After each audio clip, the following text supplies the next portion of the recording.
I'm on the line alongside Kale, and we're headed a stone's throw away from Summit One Vanderbilt over to the New York Public Library's main branch, which has Bryant Park as its backyard.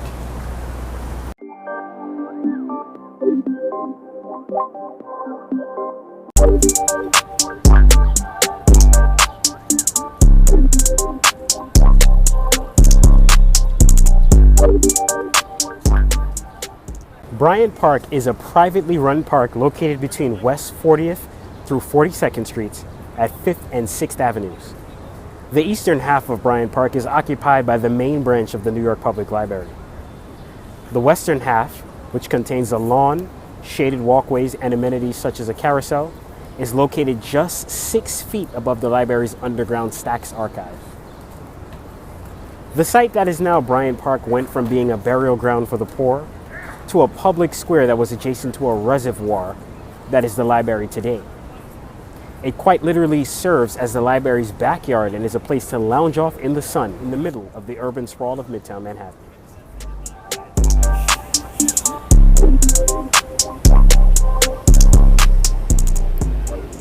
Right in front of the majestic Beaux Arts facade of the library sit Patience and Fortitude, the pair of marble lions that were given the title of New York's most lovable sculptures by critic Paul Goldberg. The lions were sculpted by Edward Clark Potter and carved by the Perkilly brothers using pink Tennessee marble. The mascots were named Patience and Fortitude in the 1930s by Mayor LaGuardia, who felt those were the qualities that New Yorkers needed to survive the Great Depression. This, according to RethinkingTheFuture.com. The savvy details that the relatively unknown firm Carey and Hastings won the bid to design the library before it opened. The designers had both studied in Paris, which is evident in the Beaux Arts style that the library is famous for.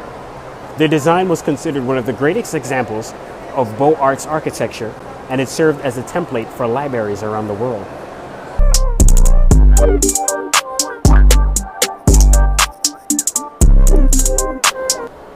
The Stephen A. Schwartzman building, commonly known as the Main Branch 42nd Street Library or the New York Public Library, is the flagship building in the New York Public Library system in the Midtown Manhattan neighborhood of New York City.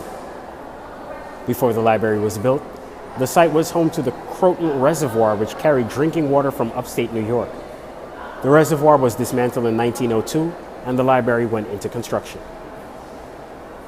In 1911, the branch, one of 4 research libraries in the library system, contains 9 separate divisions. The structure contains 4 stories open to the public.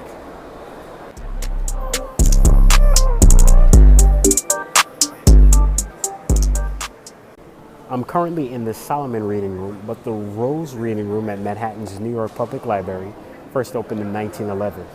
The 50-foot-high ceiling houses a 105-year-old mural of the morning sky painted by James Wall Finn.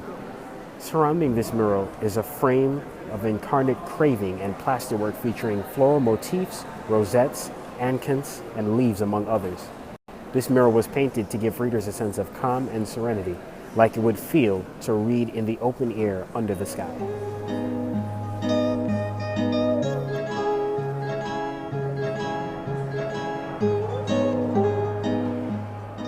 Hundreds of items have been pulled from the New York Public Library's expansive and century-spanning archive to be put on display in what's being called the Treasures Exhibit.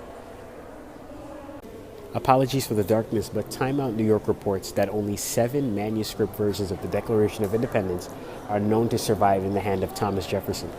Jefferson made this copy for a friend shortly after the July 4, 1776 ratification of the Declaration, which announced to the world that the American colony's political separation was from Great Britain. He underlined words that ended up taking out of the final document. Among the rejected passages present here, a passionate condemnation of African chattel slavery and the slave trade, the perpetuation of which Thomas Jefferson blames on King George III. Jefferson's anti-slavery sentiments were not insincere, but how he could hold them as an enslaver himself remains a conundrum.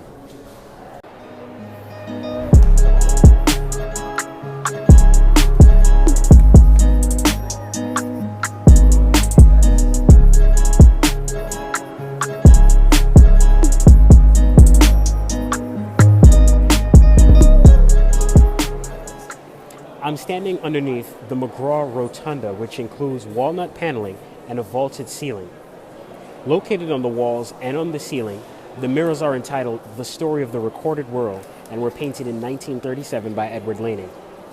One of them depicts Johannes Gutenberg holding a page from his famous Bible, which was the first book to have been printed using the movable type.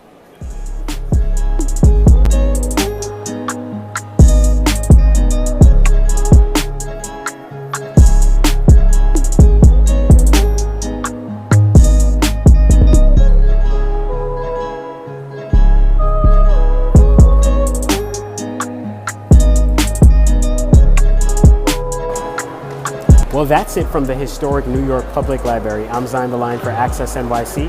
I hope to see you as soon as we visit more places of interest in the vast 5 boroughs of New York.